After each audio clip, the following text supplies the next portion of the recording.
Hey, welcome back, everybody. As you can see, yeah, you came too late. The car's already done now. Actually, no. It was I finished it on Friday night during a live stream with the Hobby Time modelers. I completed the DeLorean. I'm so happy about that. I did some custom painting on these. This is extremely fiddly to try to pick up and hold and move around, but I did some custom paint weathering on those rear exhausts. I actually repainted them entirely using titanium silver from Tamiya. It's some, let me, once again, some aftermarket hoses on there with little mini hex bolts I had left over from a tank project. The DeLorean is this thing, I can't even explain how heavy this is. For anyone who hasn't built one of these die-cast 8th scale monsters, you really have, it's hard to really translate to you, using my meager language skills, the sheer gravity of picking one of these damn things up. They are massive. We've got a little Mr. Fusion on there now.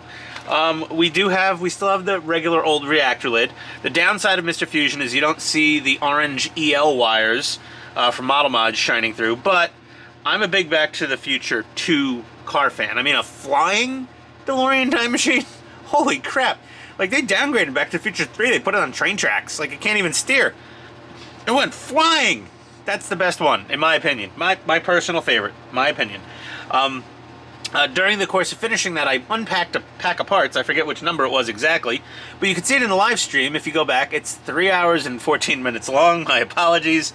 We get going on a Friday night, and we build for hours. But I received a new set of taillight boards, and luckily it wasn't too hard to get the bumper out, because I didn't yet have the exhausts, I did have the exhausts on by the time I got the replacement bulbs, but it was pretty easy to get that rear bumper off. And the new one lights up so much better and so much brighter than the first one I got. And the apology notes from Japan, they followed through. DeAgostini did send new taillights. So if anyone's building the Japanese kit, if you're looking for the taillights, they're in somewhere above issue 115 or 120. No, they're, yeah, above 120. If you're doing the DeAgostini, the replacement taillights. I don't know if anyone in the US got bad ones or not, but look at these. We get these itty-bitty little plutonium canisters. And we did our Mike Lane mods for our plutonium case, the upgrades. And look at that. They are awesome. And the case latches shut. And this is one of the nicest, most detailed parts of this entire kit, was how nice this case is. I mean, you could even, if you have a magnifying glass, you can read the text on that label. You could almost read it with your bare eyes if you're not blind like I am. And we also got a sticker from Mike Lane Mods, and we upgraded the clock face, so that looks beautiful. It doesn't really sit on the dash very well if you want to put it there. I would say if you're really dying to have it on the dashboard, like more end of Back to the Future 1, I guess, style, you could probably take a tiny piece of, well, non-blue colored. See if you could find gray or black blue tack, whatever, you know, the tacky. And you could probably get it on there pretty well with a pair of curved pliers and a little dab of blue tack on the bottom. You could put it right on the dashboard next to the speedometer readout. But yeah, that's it's pretty badass, I gotta say. This case does not like staying shut on its own. Probably because I didn't shove all these little doohickeys down all the way everywhere. Let me get this one. We also added some foam from Mike Lane, so that takes up a little bit of slack. Our favorite thing we like to complain about, what are they? Repeat after me. Come on, everybody at once. Stacking tolerances. Yes. The bane of my existence in modeling is stacking tolerances, especially when you have aftermarket parts involved. But it's so worth it because it's just bare black plastic inside this case without Mike Lane even adds a little radioactive sticker on the inside. Yeah, that is sweet. The little clock, we got that. I'm going to figure out how to put this thing somewhere so I can do a nice close 360 view for everybody. Before we do that, I am going to get the DeLorean's base out and figure out how to route our Model Modz power cord through the Eaglemoss base. That should be fun. So I'm going to go do that, and I'll be back. And oh my god, the fallout on my desk from building this thing is pretty bad. I just a pile of unused and replaced Eaglemoss parts back there. My poor Gundam. Oh my god. I'm sorry, Gramps. My RX-78-2 from the Origins hath lost his hand. Snappy snap. That's the nice thing about the Gundams. They snap together. They snap apart and they snap back together. They are semi-immortal. There we go. And there we are. Okay, Grandpa's back in his place of prominence on the model bench.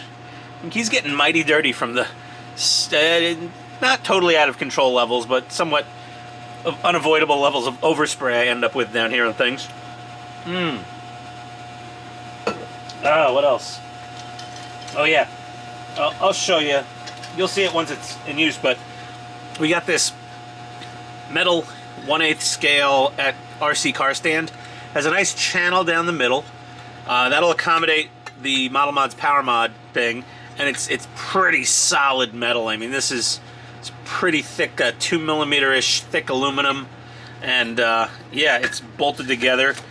Because I tried to hold this model up with my old Duratrax Pit Tech stand, and I think the plastic base was going to give way. That's how heavy this damn thing is. It is very heavy. But yeah, I mean, I guess we could do a test run here and put her on there. Oh, nice and stable. Yeah, that's good. That's good and stable. Good and stable. Let's see here. We undo a couple of set screws down here. Yeah, we can rotate it around. Oh, this would have been nice to have while I was building the damn thing. Hindsight being 2020, as usual with this place. Man, that's pretty cool. Oh! I forgot to throw them with magnets. I was like, what did I do? Oh yeah.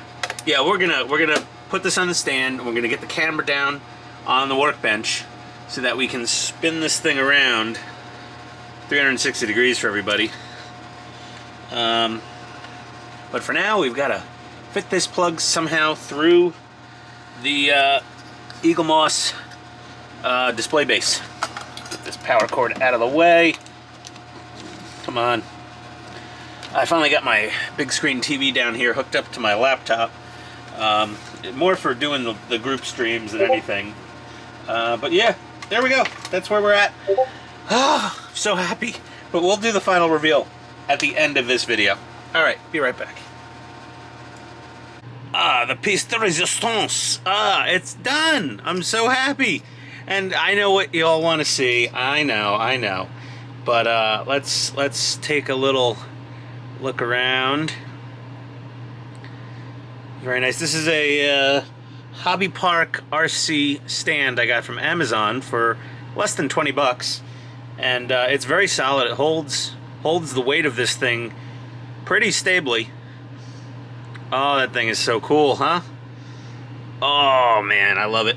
I can't wait to get this in the display case. I drilled a hole in it to clear the power cord, and I'm gonna put this up in the dining room for a while. I have a buddy coming in from Indiana, and he's a big fan of the movie because he's a human being who's alive.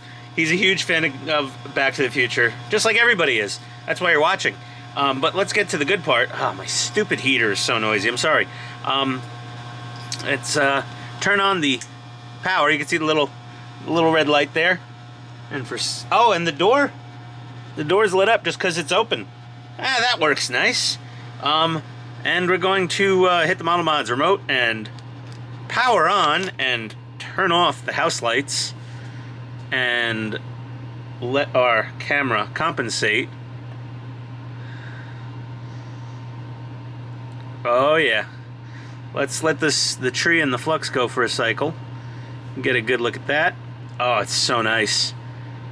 Oh, the Model Modz tree and flux. The flux and the tree and the flux, it looks amazing. And our little center green light we added here for when it's powered on. And you can see The dashboard is lit up and the time circuits are lit up. And she doesn't want to focus. Why don't you want to focus? This thing focuses so great. It's because I think it's dark in here.